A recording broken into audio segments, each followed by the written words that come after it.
రక్షణ సంకల్పాన్ని ఎవరెవరు తన దృష్టిలో ఎంతమంది రక్షించబడాలో వారందరినీ ఉద్దేశించి ఆయన ఒక రక్షణ సంకల్పాన్ని చేశాడని. ఆ తర్వాత విమోచన సంకల్పము. విమోచన సంకల్పం అంటే దేవుడు ఒక తగులుబడి వేసుకున్నాడు. పుట్టించిన మనుషునికి కావలసిన వాటినన్నిటినీ సిద్ధపరిచాను కదా. ఈ సిద్ధపరిచిన మనుషుడు ఒకవేళ పాపం చేస్తే ఏమేమి సిద్ధపరిచాడు? ఈ సృష్టిలో పంచభూతాలని కావలసిన వాటినన్నిటినీ సిద్ధపరిచాడు. ఈ మానవుడి నివాస యోగ్యమునకు కావలసిన వాటినన్నిటిని సృష్టిలోని ఆది కాండంలోనే దేవుడు సృష్టించాడని, అది ఆదిలోనే జరిగిందని దేవుడు తెలియజేశాడు. కానీ సృష్టించబడ్డవి మానవుని కోసమే, కానీ మానవుడు దేవుని కోసము అని మానవుడు ఒకవేళ గుర్తించలేకపోతే, గుర్తించక తన శరీరానుసారంగా లోకానుసారంగా బ్రతుకుతుంటే, అలాంటి మనుషునికి కావలసినది ఏంటి? విమోచన సంకల్పము. మానవుడు ఈ లోకంలో జీవిస్తున్నాడు, ఈ లోకానుసారంగా నడుచుకుంటున్నాడు అని పరలోకమందున దేవుడే జగత్తు పునాది వేయబడక మునిపే ఒక సంకల్పం కలిగి ఉన్నాడు. మానవుడిని విమోచించాలి. ఈ రోజున మనం ఇలాగ ఈ లోకం అంతా జీవిస్తున్నదంటే భవిష్యత్తు జ్ఞానం తెలిసిన దేవుడు భవిష్యత్తులో ఏం జరగబోతుందో, ఒకవేళ ఏం జరుగుతుందో, దేవుని చిత్తాన్ని జరిగిస్తారో లేదో, ఎందుకంటే తన స్వరూపం తన పోలిక అనుగ్రహించడం వలన స్వేచ్ఛానుసారుడైన ఈ మనుషుణ్ణి, స్వేచ్ఛాపరుడైన ఈ మనుషుణ్ణి విమోచించడానికి ఒక విమోచన సంకల్పాన్ని దేవుడు ఏర్పాటు చేశాడనే సంగతి మనం ఈరోజు నేర్చుకుంటున్నాము. దేవుడు సృష్టించిన దేవుడే తానే మనుషుల కోసం ఏమి కావాలో సిద్ధపరిచిన దేవుడే, వేటిని అనుగ్రహించాలో సిద్ధపరిచిన దేవుడే. అలాగే మానవుని యొక్క జీవితాన్ని కూడా క్రీస్తునందు ఏర్పాటు చేశాడు. అదే నిత్య సంకల్పము, విమోచన సంకల్పము. దేవుడు చేసిన నిత్య సంకల్పము ఈ క్రీస్తునందు ప్రతి మనుషునికి, ఆ రోజు ఇశ్రాయేలు ప్రజలకు మాత్రమే తన నిబంధన అనుగ్రహించి తాను మాత్రమే వారు మాత్రమే దేవుని పిల్లలని, దేవుడే వారి దేవుడని అనిపించుకున్నాడు. కానీ అన్యజనులను వదిలేశాడు దేవుడు. కానీ ఈ రోజున క్రీస్తు ప్రభువునందు చేసిన నిత్య సంకల్పం ఏంటంటే, ఆ రోజునే జరిగింది. ఇది జగత్తు పునాది వేయబడక మునిపే జరిగింది. జగత్తు పునాది వేయబడక మునిపే జరిగిన నిత్య సంకల్పం, విమోచన సంకల్పం ఏంటంటే, ప్రతి మనుషుణ్ణి క్రీస్తులో నూతన సృష్టిగా చేయాలి. ప్రతి మనుషుణ్ణి. ఇప్పుడు యూదుడని లేదు, గ్రీసు దేశస్థుడని లేదు, దాసుడని లేదు, స్వతంత్రుడని లేదు, స్త్రీ అని లేదు, పురుషుడని లేదు, కానీ ప్రతి ఒక్కరిని క్రీస్తునందు విమోచించి తన కుమారులుగా చేసుకుంటకు చేసిన గొప్ప ఏర్పాటే విమోచన సంకల్పము. ఈ విమోచన సంకల్పము దేవుడు తగులుబడిని వేసుకున్నాడు ముందుగానే. అందుకోసం ఆ తగులుబడిని గురించిన ఉపమానం మనకు తెలుసు కదా.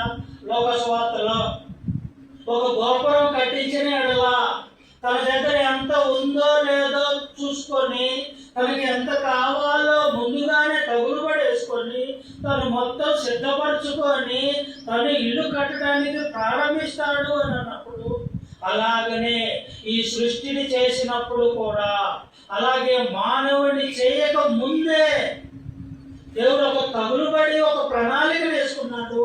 ఆ ప్రణాళికనే విమోచన సంకల్పం అని తెలియజేస్తున్నాడు.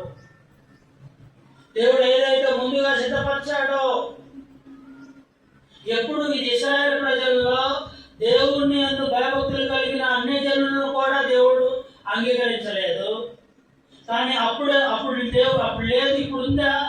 కాదు.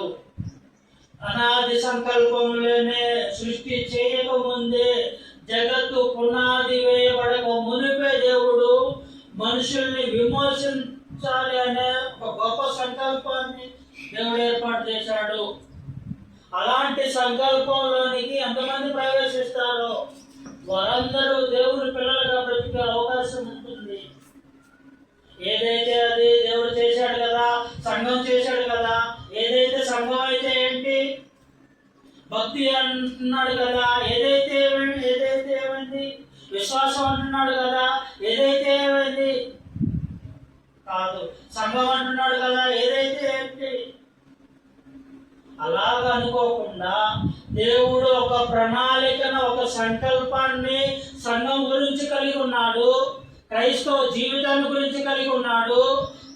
అలాగనే పరలోకం చేరటానికి మనుషుడు ఎలాగ జీవించాలో వాటన్నిటి పట్ల తాను జగత్తుకు ముందే ఒక సంకల్పం, ఒక ప్లాన్ కలిగి ఉన్నాడు అనే సంగతి మనం గుర్తించాలి.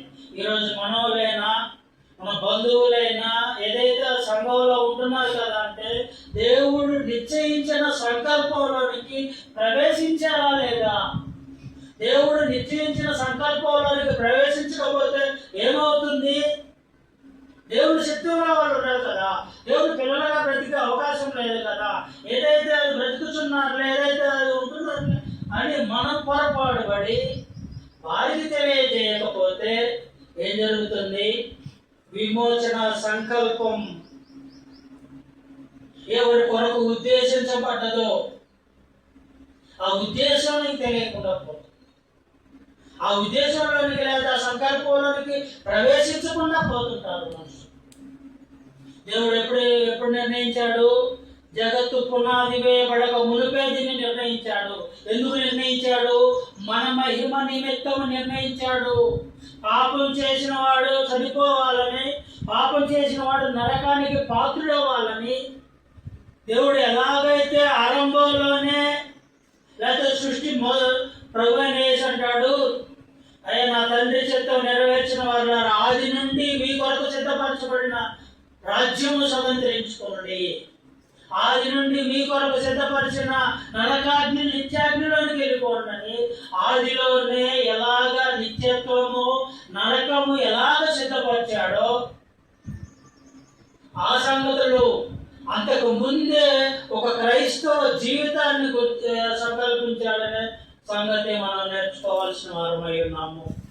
ఎందుకంటే మనుషుడు తనంతట తానుగా ఏమి చేసి దేవుని సంకల్పంలోనికి ప్రవేశించాడు. దేవుడు సంకల్పించిన ఏకైక మార్గమే విమోచన సంకల్పం, క్రీస్తు ప్రభు సంఘము, క్రీస్తునందు బలియాగము, క్రీస్తునందు మరణము, పునరుద్ధానము. ఇది ప్రతి ఒక్క క్రైస్తవునికి ప్రామాణికమైనదన్న సంగతి గుర్తించాలి.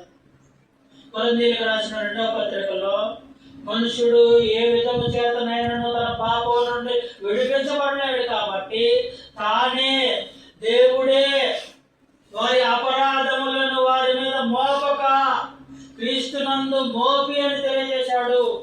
కొరింథీయులకు రాసిన 2వ పత్రిక 5వ అధ్యాయం 19వ వచనం. వారి అపరాధములు వారి మీద మోపడం ఇష్టం లేదు ఆయనకి. ఎందుకంటే మనుషుడు తెలియలేక పోతున్నాడు. తెలివిలేని మనుషుల్ని తెలివి మహాజ్ఞాని అయిన దేవుడు మానవుడిని పాపం నుండి విడిపించడానికి, లోకం నుండి విడిపించడానికి చేసిన నిత్య సంకల్పం అక్కడ తెలియజేయబడ్డది. 5వ అధ్యాయం 19వ వచనం. సమస్తమును దేవుని వలనైనవి ఆయన మనలను క్రీస్తు ద్వారా తనతో సమాధానపరచుకొనవలెనని ఆ సమాధానపరచు పరిచర్య మాకు అనుగ్రహించిన తర్వాత అదే చదువుతున్నాడు. దేవుడు వారి అపరాధములను వారి మీద మోపక క్రీస్తునందు లోకమును తనతో సమాధానపరచుకొనవలెనని ఆ సమాధానపరచు పరిచర్య వాక్యమును మాకు అప్పగించను. వారి అపరాధములు వారి మీద మోపడానికి దేవుడు ఇష్టపడలేదు. అయ్యా వాడు అలాంటోడే, మనం ఏం చేస్తామంటే వాళ్ళు అలాంటోడే, వాడికి తగిన శాస్తే జరగాలని అంటారు, వాడికి ఆ దెబ్బ తగలాలని అనుకుంటాము, వాడు అలాగనే అయిపోవాలని అనుకుంటాము మనమైతే. కానీ కరుణా సంపన్నుడైన దేవుడు, ప్రేమ స్వరూపి అయిన దేవుడు, జాలి కలిగిన దేవుడు ఏం చేశాడంటే మానవుని అపరాధం వాడి మీద మోపక క్రీస్తునందు ఆయన నెత్తి మీద పెట్టి మనకు బదులుగా ఆయనకి వేసిన శిక్షను బట్టి విమోచన జరిగిందనే సంగతి మనం గుర్తించాలి. క్రీస్తుతో దేవునితో సమాధాన పడటము మానవుడు ఎంత కాలం జీవించినా సాధ్యపడదు. ఎందుకంటే ఈ మానవుడు పుట్టినది మొదలుకొని శరీరానుసారంగానే వెళ్తూ వెళ్తూ వెళ్తూ వెళ్తూ పోతుంటాడు, అలాగనే నశించిపోతుంటాడు. ఏ ఒక్కడు ఆగి ఎవరు నన్ను సృష్టించారు, ఎందువల్ల నేను ఈ లోకానికి వచ్చాను, ఎందువల్ల నేను ఈ జీవితాన్ని గడుపుతున్నాను, ఎందువలన నేను కుటుంబాన్ని స్వతంత్రించుకుంటున్నాను, ఎందువలన బిడ్డలు కలుగుతున్నారు, ఎందువలన నాకు బాల్యం యవ్వనం వృద్ధాప్య దశ ఎవరు నిర్ణయించాడు, నా జీవితానికి వయో పరిమితి ఎవరు నిర్ణయించాడనే సంగతి గుర్తించలేక ఏదో బ్రతికున్నాము, ఆ చేతనైన పని చేసుకున్నాము, సంపాదించుకున్నాము, కష్టపడదాము, జీవితాన్ని ముగించుకున్నాము అనే ఆలోచనలో అపవాది చేతిలో మోసపోతూ పరమందున దేవుని సంకల్పాన్ని గుర్తించక వారు ఏం చేస్తున్నారంటే ప్రతి నిత్యము మోసపోతున్నారు, మోసపోయిన జీవితం గడుపుతున్నారనే సంగతి గుర్తించాల్సిన అవసరం ఉంది. ఎంతమంది అయితే ఉన్నారో ఈ లోకంలో, ఎంతమంది అయితే ఈ లోకంలోనికి దేవుడు వారిని విస్తరించి అభివృద్ధి పొంది లోకమంతా నిండించమని ఆనాడు అవ్వ ఆదాముతో దేవుడు ఆశీర్వదించిన దేవుడు, ఎంతమంది అయితే ఆ ఆశీర్వాదంలో ఈ రోజున పుడుతున్నారో, ఎంతమంది అయితే తల్లి గర్భంలో దేవుడు వేస్తున్నాడో, ఎంతమంది భూమి మీద మనుగడ కొనసాగిస్తున్నాడో వారందరికీ విమోచన కొరకు పరలోకమందున దేవుడు క్రీస్తు ప్రభు బలియాగాన్ని జగత్తు పునాది వేయబడక మునిపే ఒక విమోచన సంకల్పం కలిగి ఉన్నాడని తెలియాల్సిన అవసరం ఉంది. ఏ మనుషుడికైనా ఈ సువార్తని ఎందరైతే వింటున్నారో, ఎవరైతే సువార్తకు లోబడుతున్నారో వారికి అందరికీ చేసిన సంకల్పమే విమోచన సంకల్పం అని దేవుడు గుర్తించాలి. ఇందులో దేవుని ప్రేమ ఉంది. దేవుడు ప్రేమ స్వరూపి ఉన్న కారణాన ఆ ప్రేమ స్వరూపి ఉన్న దేవుడు మానవుల్ని ప్రేమించి తనకు మానవుడిని పాపం నుండి విడిపించి పవిత్రపరిచి క్రీస్తు ప్రభు రక్తంలో కడగబడి పరిశుద్ధమైన ఆ పట్టణంలో నివాసం చేయడానికి దేవుడు చేసిన నిత్య సంకల్పమే విమోచన సంకల్పం అని గుర్తించాల్సిన అవసరం. ఈ విమోచన సంకల్పము ఊరకనే రాదు. ఇది ఊరకనే ప్రతి మనుషుడు స్వతంత్రించుకునంటే ఊరకనే కలుగును కాక అంటే అయిపోయేది. సూర్యుడు కలుగును కాక, వెలుగు కలుగును కాక, అలాగే మనుషునికి విశ్వాసం కలుగును కాక అంటే. కానీ దేవుడు అలాగ అనలేదు. ఎందుకంటే దేవుడు తన చిత్తానుసారంగా తనలో తాను నిర్ణయించుకునే ఒక స్వేచ్ఛపరుడు ఎలా ఉన్నాడో మనం కూడా అలాగనే స్వేచ్ఛగా దేవుని యందు భయభక్తులు కలిగి మనమే బ్రతకటానికి, విశ్వాసం కలిగి మనమే ఉండటానికి దేవుడు ఏర్పాటు చేశాడు. రోమీయులకు రాసిన పత్రిక 5వ అధ్యాయంలో, రోమీయులకు రాసిన పత్రిక 5వ అధ్యాయంలో క్రీస్తునందు దేవుడు మానవ జాతి కొరకు చేసిన గొప్ప ఏర్పాటు ఉంది. ఎట్లనగా పాపం నుండి విడిపించే ఏర్పాటు, అవిధేయత నుండి విడిపించే ఏర్పాటు, లోపం నుండి విడిపించే ఏర్పాటు ఎలాగ చేశాడో ఆయన క్రీస్తు నందే, క్రీస్తు రక్త వల్లనే, క్రీస్తు బలియాగ వల్లనే అని తెలియజేస్తుంటాడు 5వ అధ్యాయం. కాబట్టి 1వ వచనం, కాబట్టి విశ్వాసం మూలమున మనం నీతిమంతులుగా తీర్చబడి, విశ్వాసం మూలముగా మాత్రమే నీతిమంతులుగా తీర్చబడే అవకాశం ఉంది. ఎవరు ఎందైతే విశ్వాసం ఉంచాలో, ఎవరు ఎందైతే సరైన విశ్వాసం ఉంచాలో, ఈ లోకంలో మనుషులందరి కోసం చనిపోయిన వారెవరో, ఈ లోకంలో మనుషుని పాపం నుండి విడిపించబడేవాడెవడో, విడిపించే శక్తి గల సమర్థుడెవడో, ఈ సృష్టిలో మానవుణ్ణి సృజించిన సమర్థుడెవరో, ఆయన మీద విశ్వాసం కలిగి ఉంటేనే తప్ప ఏ మనుషుడు విమోచింపబడలేడని అపోస్తలుల కార్యం 4:12 సూర్యుడు లేకుంటే సూర్యుని కింద ఏ నామం వలన మీకు రక్షణ కలగదు, ఈ నామం వల్లనే మీకు రక్షణ అని తెలియజేశారు 5వ అధ్యాయం. కాబట్టి విశ్వాసం మూలంగా మనం నీతిమంతులుగా తీర్చబడి మన ప్రభు అయిన యేసుక్రీస్తు ద్వారా దేవునితో సమాధానం కలిగి ఉందము. మరియు ఆయన ద్వారా మన విశ్వాసం వలన ఈ కృప యందు ప్రవేశం గలవారమై కృపలోనికి ప్రవేశించే ఏర్పాటు తెలియజేస్తున్నారు. ఆయన కృపలోనికి ఎలా ప్రవేశిస్తారు? క్రీస్తు ప్రభు ద్వారానే, క్రీస్తు ప్రభు రక్తం ద్వారానే, ఆయన బలియాగం ద్వారానే కృపలోనికి ప్రవేశిస్తారనే సంగతి గుర్తించాలి. అందులో నిలిచి ఉండి దేవుని మహిమను కూర్చున్న నిరీక్షను బట్టి అతిశయపడుచున్నాము. అంతేకాదు శ్రమ ఓర్పు పరీక్ష నిరీక్షణ కలగజేయనని ఎరిగి శ్రమలందు అతిశయపడదము. ఎందుకనగా ఈ నిరీక్షణ మనలను సిగ్గుపరచదు. మనకు అనుగ్రహించబడిన పరిశుద్ధాత్మ ద్వారా దేవుని ప్రేమ మన హృదయంలో కుమ్మరింపబడి ఉన్నది. ఏలయనగా మనం ఇంకా బలహీనులమై ఉన్నామని ఒక సంకల్పం చేశాడు. ఈ భూమి మీద పుట్టిన ప్రతి మనుషుడు బలహీనుడైపోతే ఏం చేయాలని చేసిన సంకల్పమే విమోచన సంకల్పము. బలహీనులమై ఉండగా క్రీస్తు యుక్త కాలమున భక్తిహీనుల కొరకు చనిపోయాను. నీతిమంతుని కొరకు ఒకడు చనిపోవుట అరుదు. మంచివాని కొరకు ఎవడైనాను ఒకవేళ చనిపోతెగింపవచ్చును. కానీ నా కీర్తన పడుకున్నాను కదా, మంచివాని కొరకు ఆయన మంచివాడు, ఆయన చనిపోవడానికి వీలు లేదు, ఆయన కోసం నేను చనిపోతానని అంటున్నాడు. ఇక్కడైతే బలహీనుల కొరకు చనిపోయాడు, పాపుల కొరకు చనిపోయాడు, అవిధేయుల కొరకు చనిపోయాడు క్రీస్తు ప్రభు. ఈ సృష్టిలో ఉన్న ప్రతి మనుషుడు, ప్రతి అవిధేయుడు ఉన్నారు, ఈ లోకంలో పాపులు ఉన్నారు, ఈ లోకంలో లేకపోతే అనీతిమంతులు ఉన్నారు. ఎవరైతే ఉన్నారో వారందరి కోసం క్రీస్తు ప్రభు చనిపోయాడు. క్రీస్తు ప్రభు చనిపోవడం వల్లనే మానవునికి విమోచన ఏర్పాటు చేయబడ్డదని సంగతి గుర్తించాలి. అలాగే 7వ వచనంలో 8వ వచనంలో దేవుడు మన ఎడల తన ప్రేమను వెల్లడిపరుచున్నాడు. ఎట్లనగా మనం ఇంకనూ పాపులమై ఉండగా క్రీస్తు మన కొరకు చనిపోయాను.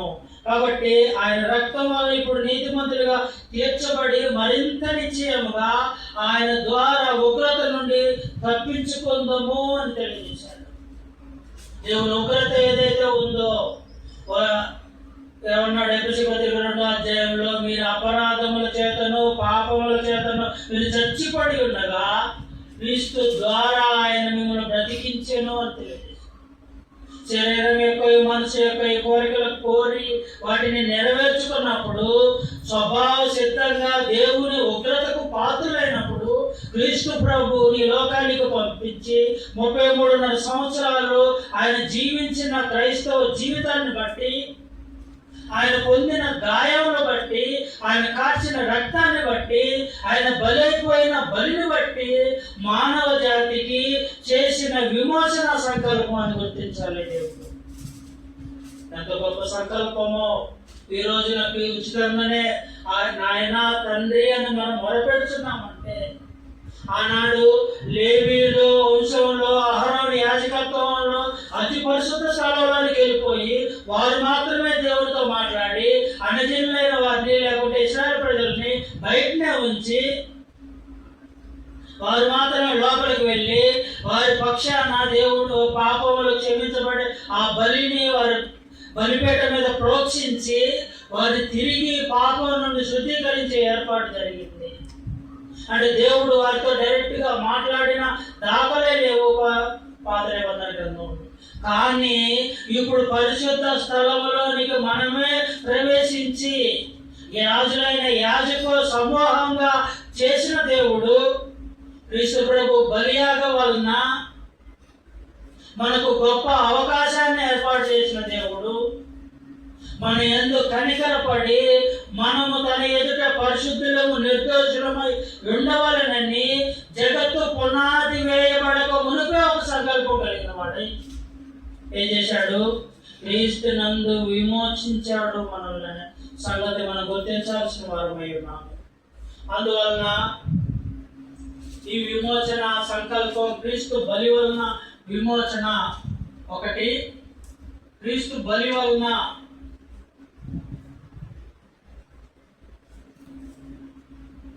క్రీస్తు బలి లేకపోతే మానవ జాతికి విమోచన లేదు.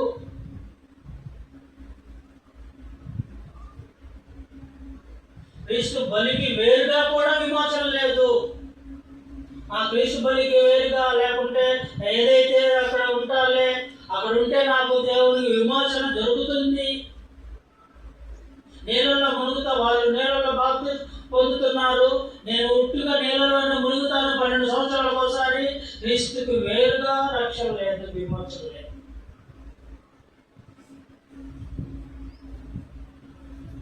అందువల్ల క్రీస్తు బలి వలనే ఆ బలి జగత్తు పునాది వేయబడక మునిపే దేవుడు నిర్ణయించేశాడు. ఎందుకంటే దైవ మానవుల సంబంధాన్ని కలిపే విధంగా క్రీస్తు బలిని చేశాడు దేవుడు. పాపి అయిన మానవుణ్ణి పరిశుద్ధ దేవుణ్ణి ఏకం చేశాడు క్రీస్తు ప్రభు రక్తం వలన. ఆ రక్తం నీ మీద ప్రోక్షించబడ్డదా? ప్రోక్షించబడితే నువ్వు విమోచించబడిన వారమై ఉన్నావు. నీ బిడ్డల మీద ప్రోక్షించబడ్డదా? నీ బిడ్డలు రక్షించబడిన వారై ఉంటారు. నీ తల్లిదండ్రుల మీద ప్రోక్షించబడ్డదా? వారు రక్షించబడిన వారై ఉంటారు. అలాగనే ఎంతమంది అయితే క్రీస్తు ప్రభువులో తనతో సమాధాన పరుచుకోవాలని దేవుడు ఎంతమందిని నిర్ణయించాడో వారందరినీ విశ్వాసం ద్వారా కృపచేతనే రక్షించాడు దేవుడు సంగతి గుర్తించాలి. క్రీస్తు బలి వలన తనతో సహవాసాన్ని ఏర్పాటు చేశాడు. ప్రతి ఆటంకంను తీసివేసి మధ్య గోడను పడగొట్టి ఏం చేశాడు? ఆయన ఉభయులను ఏకం చేశాడు. ఆనాడు ధర్మశాస్త్రం నుండి మనుషులను విడుదల చేశాడు. అనుజనులైన దేవుడు అంటే ఎరగని ప్రజలను కూడా ఈ విమోచన ద్వారానే పరలోకమందున దేవుడు తన పిల్లలుగా చేసుకోవడానికి ఏర్పాటు చేశాడు.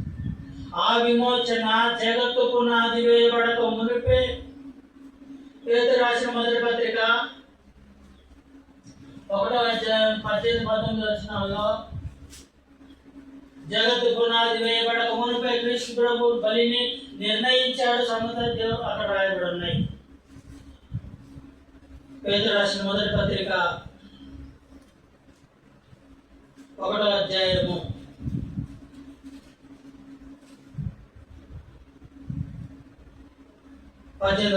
పితృపారంపర్యమైన మీ వ్యర్థ ప్రవర్తనను విడిచిపెట్టినట్లుగా వెండి బంగారముల వంటి క్షయ వస్తువులను చేత మీరు విమోచింపబడలేదు కానీ అమూల్యమైన రక్తము చేత అనగా నిర్దోషమును నిష్కలంకమునకు గొర్రెపిల్ల వంటి క్రీస్తు రక్తం చేత విమోచించబడుతురని మీరు ఎరుగుదురు కదా.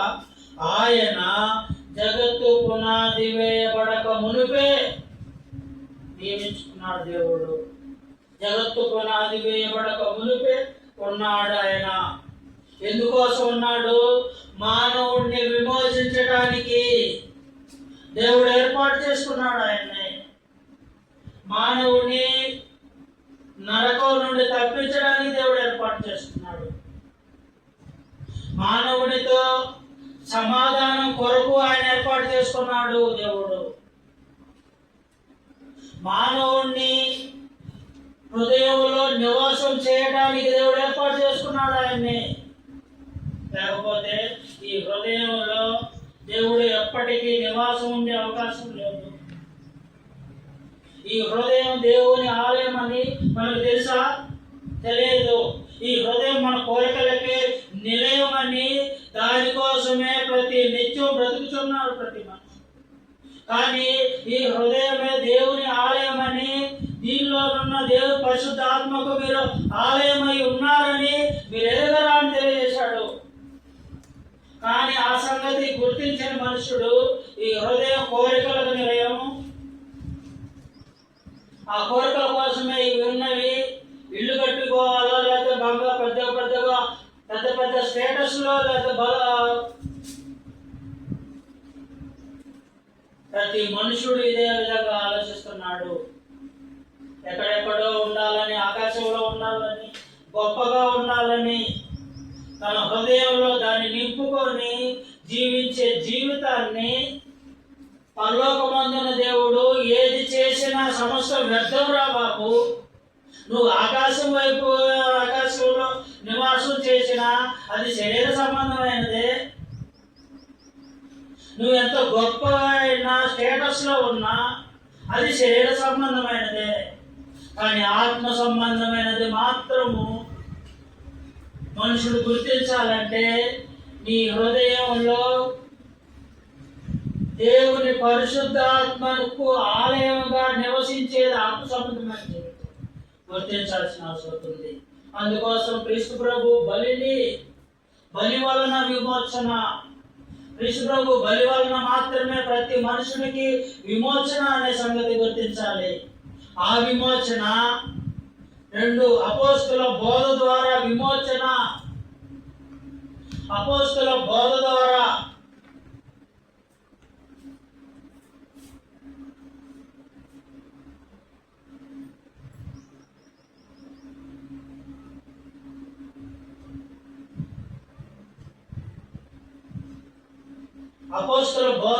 మాత్రమే విమోచన. ఒక లోకంలో ఉన్న వ్యక్తికి క్రీస్తు ప్రభు సువార్త ప్రకటించాలని దేవుడు కోరాడు. మా ట్రైనింగ్ లో ఏం చెప్పారంటే 20 పాఠాలు నేర్పించి ఒకరిని క్రీస్తులో బాప్తిజం పొందేవానిగా చేయాలని ఒక ఏర్పాటు చేసుకున్నామండి. ఎవరు ఏర్పాటు చేసుకున్నారు? మనుషులు ఏర్పాటు చేసేదైతే శాస్త్రంగా ఉండదు. కానీ దేవుడు ఏర్పాటు చేసింది ఏంటి? క్రీస్తు ప్రభు బలి, ఆయన మరణం, ఆయన సమాధి, ఆయన పునరుద్ధానము, ఇవి ప్రకటిస్తేనే మాత్రము ఒక పాపికి రక్షణ కలుగుతుందనే సంగతి గుర్తించాల్సిన అవసరం ఉంది. 20 పాఠాలు లేవి. లోకం గురించో, సృష్టి గురించో, మానవుని విమోచన, లేకపోతే మానవునికి కావలసిన వాటినన్నిటిని తెలియజేయడం కాదు, కానీ క్రీస్తు ప్రభు బలియాగాన్ని తెలియజేయటం మాత్రమే దైవ సంబంధమైన విమోచన సంకల్పానికి గొప్ప ఏర్పాటని సంగతి గుర్తించాలి. ఏదైతే అది తెలుసుకొని 20 పాఠాలు బోధించి నేను ఇంకా బోధిస్తూనే ఉన్నాను, అతను మాత్రం మారు మనసు పొందట్లేదని ఎంతో మంది దగ్గర మనం చూస్తున్నాము. ఎందుకు పొందట్లేదంటే నువ్వు క్రీస్తు ప్రభు బలిని బోధించట్లేదు.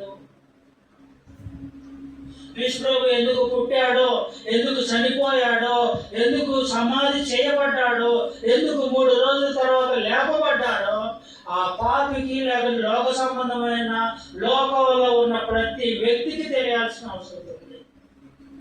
అప్పుడు జరుగుతుంది క్రీస్తు ప్రభు ఇక నువ్వు జీవించేది మేము కాదు, మా కొరకు చనిపోయిన క్రీస్తు ప్రభు కోసమే జీవిస్తానని అక్కడ నిర్ణయం తీసుకుంటాడు. కానీ ఏదో కలిసి వస్తుందనో లేదేదో స్వలాభం కోసమో ఏ వ్యక్తిని, లేకుంటే మా సంఘంలో జనం లేదనో ఏ వ్యక్తిని బలవంతం చేసినా రాదు. కానీ ఇది క్రీస్తు ప్రభు బలిని అపోస్తుల బోధ ద్వారా ప్రకటించేశారు. ఆయన ఎలా ఈ లోకంలో ఎలా పుట్టాడు అంటే పరిశుద్ధాత్మ వచ్చి కన్యకైన మరియ గర్భాన్ని పుట్టాడు అన్నాడు. ఆయన రాకముందు ప్రవచనాలు ఉన్నాయి. ఆయన ఈ లోకంలో మనుషుల దయందును దేవుని దయందును పెరుగుతాడు అన్నాడు. ఆ తర్వాత అపోస్తుల్ని 12 మంది శిష్యుల్ని ఏర్పాటు చేసుకుంటాడు. వారి కోసం అద్భుతాలు సూచక్రియలు జరిగించాడని రాయబడి. ఆ తర్వాత ఆయన కాలం సంపూర్ణమైనప్పుడు క్రీస్తు ప్రభు బలియాగు ఒకటి ఉంది, నా గడియ వచ్చింది, ఆ గడియ కోసం అందరూ ప్రార్థన చేయండి అంటే.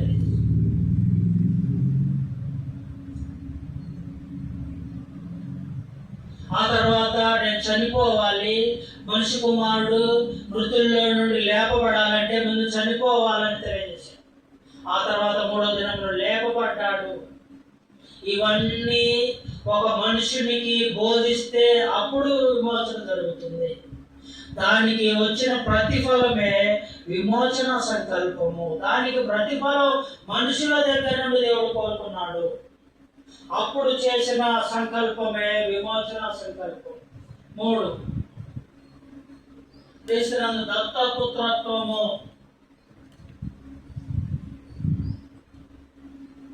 దత్తపుత్రత్వం అంటే క్రీస్తు ప్రభు దేవుని కుమారుడు, క్రీస్తు ప్రభు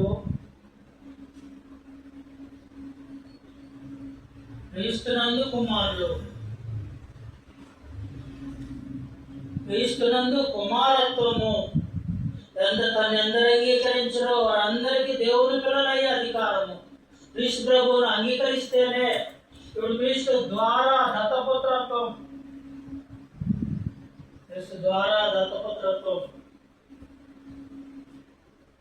క్రీస్తు ద్వారా అనేక మందిని తన కుమారులుగా చేర్చుకోవాలని దేవుడు చేసిన విమోచన సంకల్పము క్రీస్తు ప్రభు ద్వారానే. ఎందుకంటే మానవుడు చేసిన అతిక్రమానికి వెల చెల్లించాలంటే ప్రాణంతో బలైపోవాల్సిందే మానవుడైనా. కానీ ఆ మానవుడిని ప్రాణం నుండి విమోచించడానికి ప్రాణానికి సమరూపమైన రక్తమే దాని ప్రాణాధారం కాబట్టి ఆ రక్తం మానవుడిని ప్రాణం నుండి విమోచించింది కాబట్టి ఆ రక్తం క్రీస్తు ప్రభు రక్తమే. ఆ రక్తం ద్వారానే కుమారులుగా చేర్చబడే అవకాశం. అంటే దత్తపుత్రులు దత్త స్వీకారం చేసుకున్నారు. ఎందుకు దత్త స్వీకారం చేసుకోవాల్సి వచ్చింది? ముందుగా దేవుని కుమారులమే. దేవుడి దగ్గర నుండి ఆత్మ మనకు వచ్చేసింది. దేవుని దగ్గర దేవుడు ఆత్మను అనుగ్రహిస్తేనే తప్ప మనం ఈ లోకంలో పొందలేము. కానీ దేవుని దగ్గర నుండి దేహాన్ని పొందిన మనము దేహాన్ని కూడా మనిష్టానుసారంగా నడుచుకుంటున్నాము. ఆత్మను కూడా మనిష్టానుసారంగా నడుచుకుంటున్న కారణాన ఈ ఆత్మను శాశ్వతమైన విమోచన నుండి, పాపం నుండి విమోచించడానికి, శుద్ధీకరించడానికి దేవుడు చేసిన ఏర్పాటు దత్తపుత్రత్వము.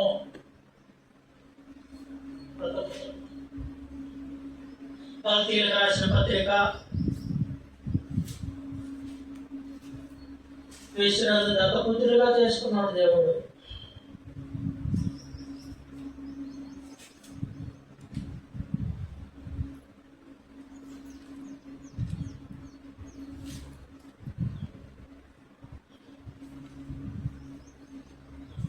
నాలుగో అధ్యాయము 1 చదివితే, మరియు నేను చెప్పినదేమనగా వారసుడు అన్నిటికీ కర్త అయి ఉన్న బాలుడై ఉన్నంత కాలము, వారసుడు అన్నిటికీ కర్త అయి ఉన్నను బాలుడై ఉన్నంత కాలము అతనికి దాసునికి ఏ భేదమును లేదు. తండ్రి చేత నిర్ణయించబడిన దినము వచ్చే వరకు అతడు సంరక్షకుల యొక్కయు గృహ నిర్వాహకుల యొక్కయు ఆధీనంలో ఉండును. అటువలే మనమును బాలురమై ఉన్నప్పుడు లోక సంబంధమైన మూలపాఠములకు లోబడి దాసులమై ఉంటిమి. అయితే కాలం పరిపూర్ణమైనప్పుడు దేవుడు తన కుమారుని పంపెను. ఆయన స్త్రీ ఎందుకు పుట్టి మనం దత్తపుత్రులము కావాలని ధర్మశాస్త్రమునకు లోబడి ఉన్న వారిని విమోచించుటకై ధర్మశాస్త్రమునకు లోబడిన వాడాయను. మరియు మీరు కుమారులై ఉన్నందున నాయన తండ్రి అని మొరపెట్టు తన కుమారుని ఆత్మను దేవుడు మన హృదయంలోనికి పంపాడు.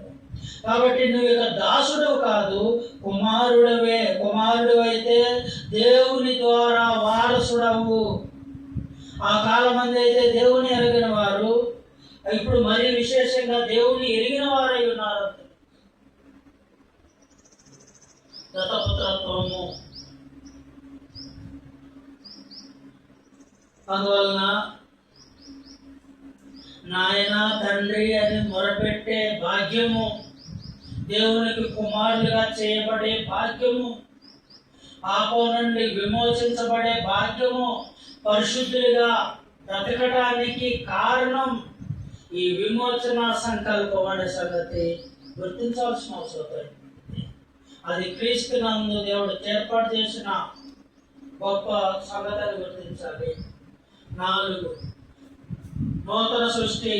దేవుడు చేసిన విమోచన సంకల్పానికి నూతన సృష్టి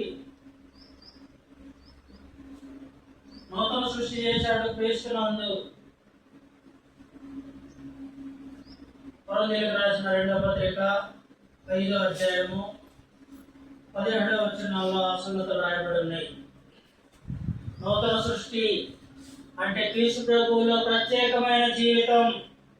ఇదివరకు మాట్లాడిన జీవితం కాదు, ఇదివరకు క్రియలు జరిగించిన జీవితం కాదు, ఇదివరకు పొరపాటు పడిన జీవితం కాదు, ఇదివరకు నశించిపోయిన జీవితం కాదు. కానీ క్రీస్తునందు దేవుడు నూతన సృష్టి చేశాడు. క్రీస్తునందు దేవుడు నూతన సృష్టి చేయడానికి కారణమైనది విమోచన సంకల్పము. ఈ విమోచన సంకల్పం ద్వారా ప్రతి మనుషుని నూతన సృష్టిగా చేయడానికి దేవుడు చేశాడు. లోకంలో ఉన్న వ్యక్తిని క్రీస్తు ప్రభు మరణం, పునరుద్ధానం, బలియాగాన్ని తెలియజేసిన తర్వాత ఒక పాపి రక్షించబడి బాప్తిస్మం పొందినది మొదలుకొని తిరిగి మరణమయ్యేంత వరకు జీవించాల్సిన జీవితాన్ని నూతన సృష్టిగా దేవుడు ఏర్పాటు చేశాడు. ఈ నూతన సృష్టిలో ప్రతి మనుషుడు భాగమై ఉండాలి. ఈ నూతన సృష్టిలో ప్రతి మనుషుడు భాగమవ్వకపోతే దేవుడు చేసిన విమోచన సంకల్పానికి ఏ మనుషుడు అంగీకరించలేదని అర్థం. ఇదిగో పాతవి గతించను, ఇదిగో క్రొత్తవాయను అని తెలియజేశాడు. పాతగా ఏమున్నాయి? లోకానుసారమైన జీవితం ఉంది, లోకానుసారమైన మాటలు ఉన్నాయి, లోకానుసారమైన జీవపు డంబం ఉంది, శరీరాశ, నేత్రాశ, జీవపు డంబం అనేది అది తండ్రి వల్ల పుట్టినవి కాదు, లోకంలోనే పుట్టాయి. లోకంలో ఉన్న ప్రతి మనుషుడు వాటిని జరిగిస్తున్నాడు. అయితే అలాగుంటే విమోచన సంకల్పంలోనికి ప్రవేశించినట్లు కాదు. ఎవడైనా క్రీస్తునందున్న ఎడల, క్రీస్తు బలియాగ రక్తం వలన విమోచించబడిన ఎడల వాడు నూతన సృష్టి. ఇవిగో పాతవి గతించను, ఇవిగో క్రొత్తవాయను అన్నాడు. పాతవి గతించలేదా? నూతన సృష్టిగా చేయబడలేదా? విమోచన సంకల్పంలోనికి ప్రవేశించలేదా అని కూడా మనం మాట్లాడాల్సిన అవసరం. పాతవి గతించలేదా? అట్లయితే నీ విమోచన సంకల్పంలోనికి ప్రవేశించు. దేవుడు జగత్తు పునాది వేయబడక మునుపు చేసిన నిత్య సంకల్పము విమోచన సంకల్పము. దాంట్లోకి ప్రవేశిస్తే నూతన సృష్టిగా మనం జీవిస్తాం.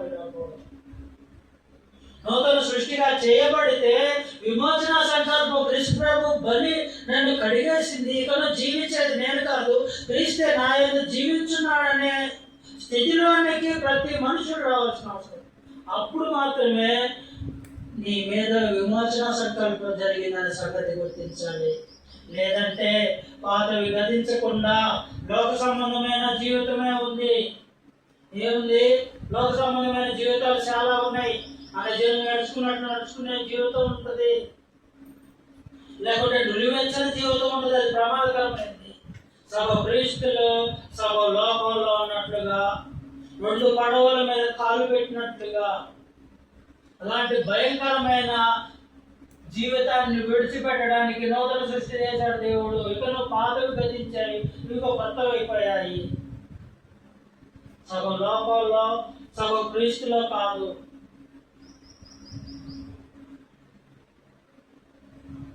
సగం క్రమము, సగం అక్రమం కాదు.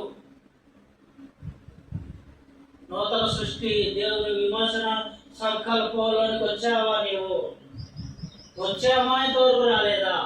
యేసు ప్రభు బలి వలన మనకు విమోచన జరిగిందా? జరిగింది. రక్తంలో బాప్తిసం పొందాము, కడగబడ్డాము. అపోస్తుల బోధ విన్నామా లేదా? అపోస్తుల బోధ ద్వారా విమోచన ఉంది. అపోస్తుల బోధన విన్నాము, వాళ్ళు చేసినట్లుగా మనం చేశాము. ఆ తర్వాత దేవునికి కుమారుడిగా చేయబడ్డాము. దత్తపుత్రత్వం ద్వారా క్రీస్తు నందు అనేక కుమారులు కావాలని దేవుడు ఏదైతే సంకల్పం చేశాడో ఆ సంకల్పంలోనికి ప్రవేశించాము. కానీ నూతన సృష్టిగా చేయబడ్డామా లేదా? నూతన సృష్టిగా మాట్లాడుతున్నామా లేదా? నూతన సృష్టిగా కార్యక్రమాలు కొనసాగిస్తున్నామా లేదా? మనం జ్ఞాపకం చేసుకోవాల్సిన అవసరం ఉంది.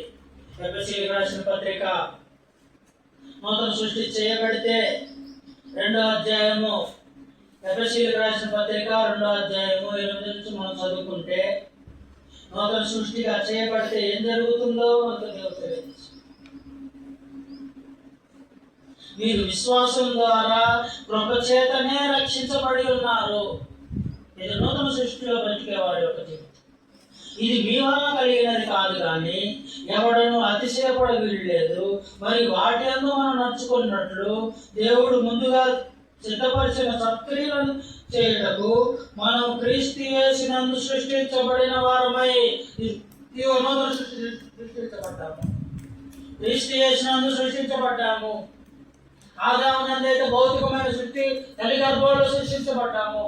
కానీ 2వ జన్మగా నూతన సృష్టిగా బాప్తిసం ద్వారా నీళ్లలో సమాధి చేయబడి చనిపోయి, ప్రాచీన పురుషుడు చనిపోయి నూతన పురుషుడు తిరిగి లేచినట్లుగా క్రీస్తు ప్రభువులో చనిపోయి, పాపం నుండి చనిపోయి క్రీస్తులో నూతన సృష్టిగా లేపబడినట్లుగా చనిపోయావా మనము?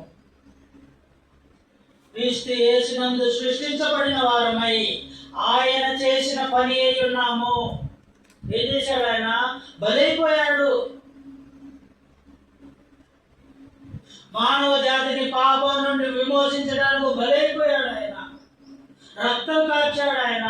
శ్రమ పొందాడు, బాధపడ్డాడు, బాధింపబడ్డాడు, ముఖాన ఉమ్ము వేయించుకున్నాడు, ముళ్ళ కిరీటం పెట్టి వద్దపడ్డాడు, చేతుల్లో కాళ్ళలో గాయాలు మేకులతో కొట్టబడ్డాడు. కలవరి శిలువకు అప్పగించాడు ఆయన్ని. ఆ ఎత్తు శిలువ మీద ప్రాణం విడిచాడు ఆయన. ఎందుకోసం?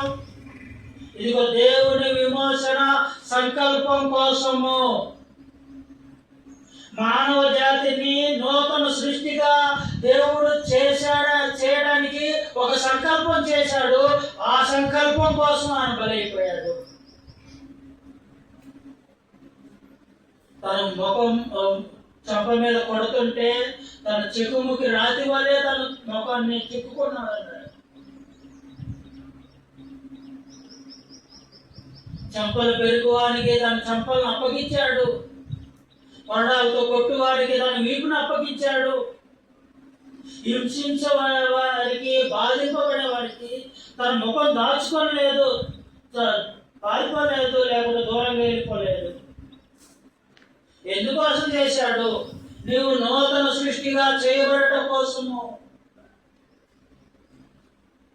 నువ్వు దేవుని కుమారుడుగా దత్తపుత్రత్వం అనుభవించుట కొరకు, దేవుని ఆస్తిలో వాటాదారుడు అవుటకు, దేవుని రాజ్యంలో ప్రవేశించుటకు నూతన సృష్టిగా దేవుడు చేశాడు. అది క్రీస్తు ప్రభు బలియాగాన్ని బట్టే సంగతి గుర్తించాల్సిన అవసరం ఉంది.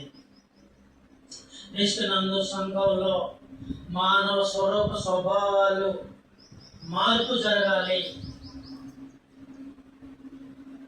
5 క్రీస్తులో మానవ స్వరూప స్వభావాలు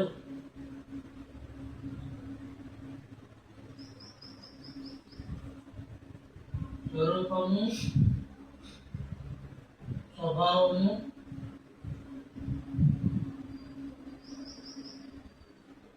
మార్పు జరగాలి. వాస్తవానికి మనము తన స్వరూపము, తన పోలికలో సృజించబడ్డాము. ఇప్పుడు తిరిగి తన స్వరూపం తన పోలికను సంపాదించుకోవడానికి క్రీస్తు సంఘంలో నివాసం చేస్తున్నాం మనము. ఎందుకు? తన స్వరూపాన్ని తిరిగి తన స్వరూపం తన పోలికలోనికి ప్రవేశించుటకు ప్రతి వారమున లేదా ప్రతి రోజున దిద్దుబాటు చేసుకొని జీవించేదే క్రైస్తవ జీవితము. ఏదైతే పోగొట్టుకున్నామో, ఏదైతే లోకానికి అప్పగించామో, దేవుని దగ్గర పొందినది లోకానికి అప్పగించి లోకం చేత అంచబడ్డామో, దేవుని స్వరూపం దేవుని పోలిక మనలో అంచబడిందో అవి మనలో నడవకుండా లోకానుసారమైనదే ముళ్ళ పొదలు గచ్చ పొదలు మలిచినట్లుగా భక్తి లేని జీవితం భక్తి పరులుగా చేయటానికి తిరగలగాడు. దేవుని స్వరూపం దేవుని స్వభావం అనుగ్రహించిన వాడు మనం చెప్పినట్లుగా చేస్తాడు, ఏది చెప్పినా వింటాడు. కానీ వెనకపోయిన జీవితం ఎప్పుడుంది? యవన దశలోకి వచ్చిన తర్వాత వెనకపోవడం వలన ఏం చేసాం మనము? దేవుని స్వరూపం దేవుని స్వభావాన్ని పోగొట్టుకున్నాము. ఆ స్వభావం ఆ పోలికను తిరిగి క్రీస్తులో యేసుప్రభు సంఘంలో సంపాదించుకొని మార్పు కలిగి ప్రతి నిత్యం జీవించేదే ఒక క్రైస్తవ జీవితము. విమోచింపబడ్డ జీవితం సంగతి గుర్తించాలి. విమోచింపబడకుండా వెల చెల్లించకుండా పాపం పోదు, మూల్యం చెల్లించకుండా పాపం పోదు. ప్రతి దానికి ఒక వెల కట్టాడు దేవుడు. మనుషులు కూడా ప్రతి దానికి ఇంత అని వెల కట్టినప్పుడు దేవుడు కూడా పాపానికి ఇంత అని వెల చెల్లించాడు. అది క్రీస్తు ప్రభు బలి విమోచన సంకల్పాన్ని వెలకట్టాడు. దాంట్లో నేను ఉన్నామా? ఉంటే మేలు జరుగుతుంది, విమోచించబడతావు. లేకపోతే విమోచన లేదు. క్రీస్తుకు వేరుగా విమోచన లేదు, ఆయనకు బలిగా వేరుగా విమోచన లేదు. అపోస్తలు బోధ బోధిస్తున్నారా మీ సంఘంలో? ఒకవేళ ఏదైనా ఒక సంఘం అనుకుంటే అక్కడ అపోస్తల బోధ బోధించకపోతే అపోస్తల బోధలో తప్ప విమోచన లేదు. క్రీస్తు బలిలో విమోచన లేదు, బలిలో తప్ప ఎక్కడ విమోచన లేదు. అలాగనే క్రీస్తులో